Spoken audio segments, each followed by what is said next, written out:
What's up YouTube, it's URBW. Just gonna make a quick video for you guys. This one is about perpetual motion machines and how we could go about making one work for us.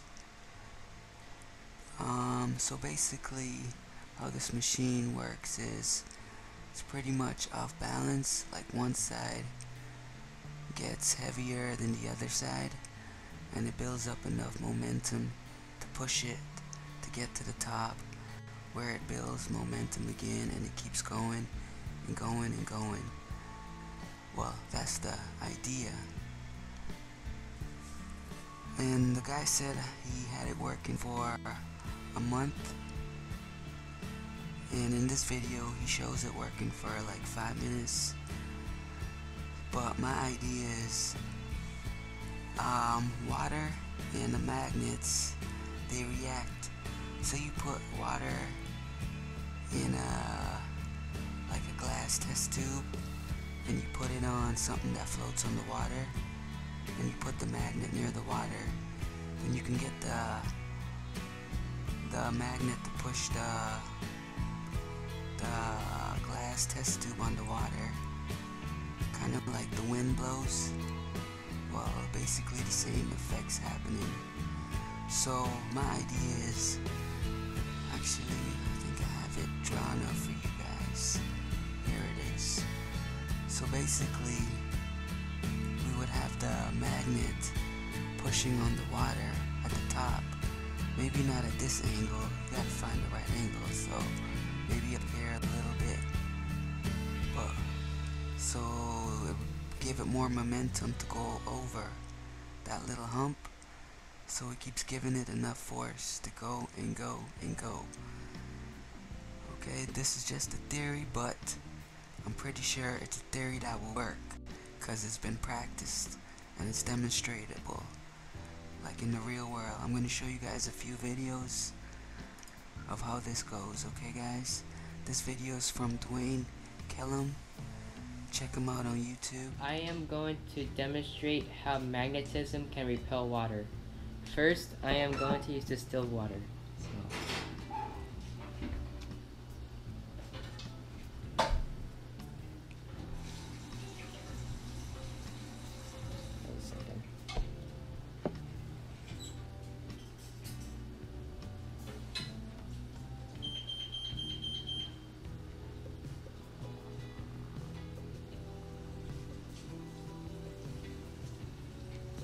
Okay, so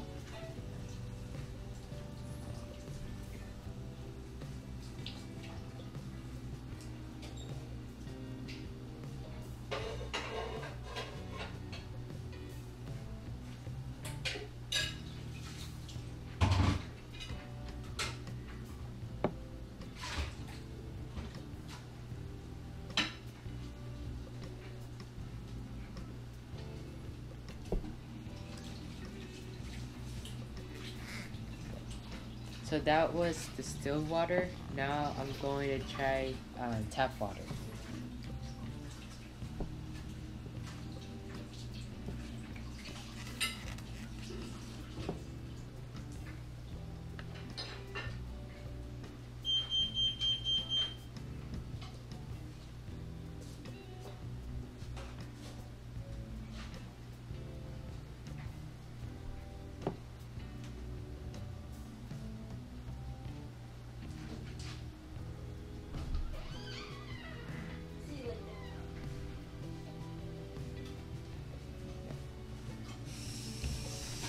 That was tap water, and this is salt, or sea salt.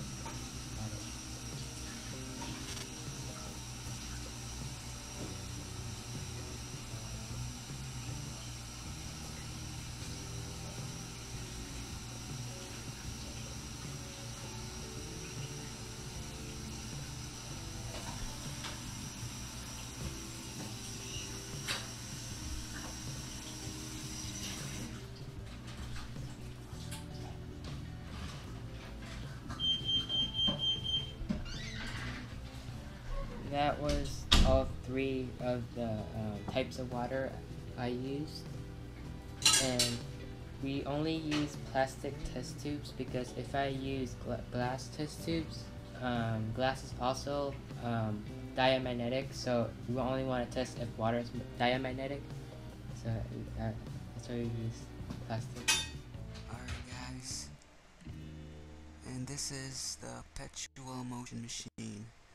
I'm just gonna play you guys a quick sample of the clips of what he says, and then a few clips of it just going. This is my second attempt at making an overbalanced wheel. The first one we made for my son's science fair project. I want to make sure and show you the back here so you can see that there is a kind of motor back here. Let's go ahead and get it started.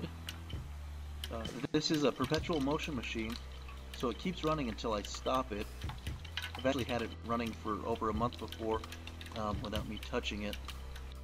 My last video, people wanted to see it run longer, so I'm going to let this one go ahead and run for a good long while. I'm thinking of maybe a couple minutes. Like I said, this is my second attempt at making an overbalanced wheel, and there are a number of things I did different this time.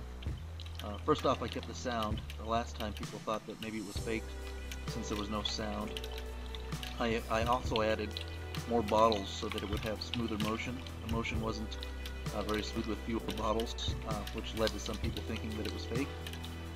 And this time I went ahead and used clear bottles and added food coloring this time. That way you can really see how, if you look over on the left hand side, you can really see how the water pulls the wheel around.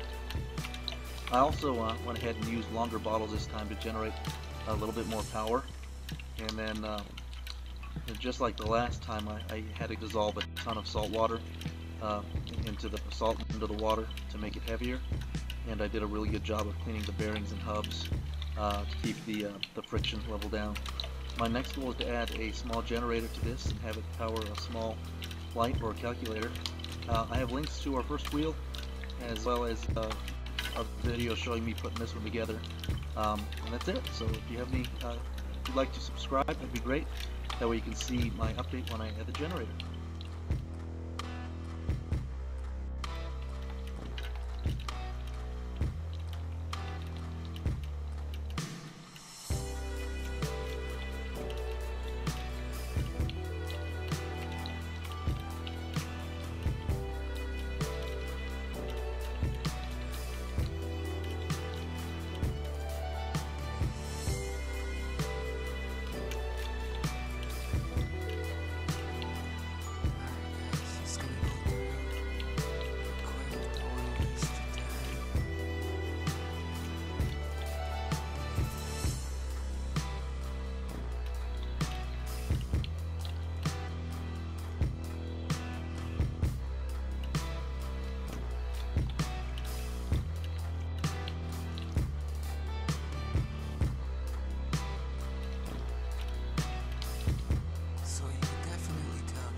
Would just give it more force to go down, and that means more force comes up.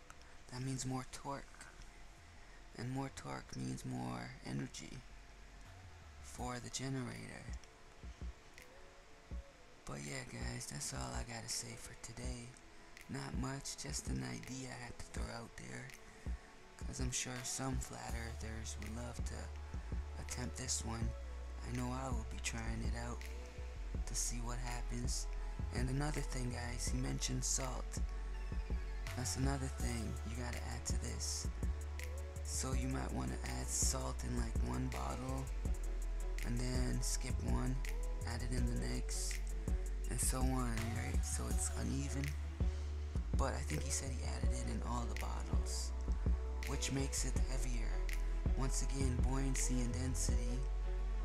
Kind of like the Dead Sea, how you make something where you can float in it. Kind of like, that's how the salt acts. Kind of like a sand, kind of pushes you up, holds you there. Well, the same thing happens in this thing, so that's why the guy added his salt.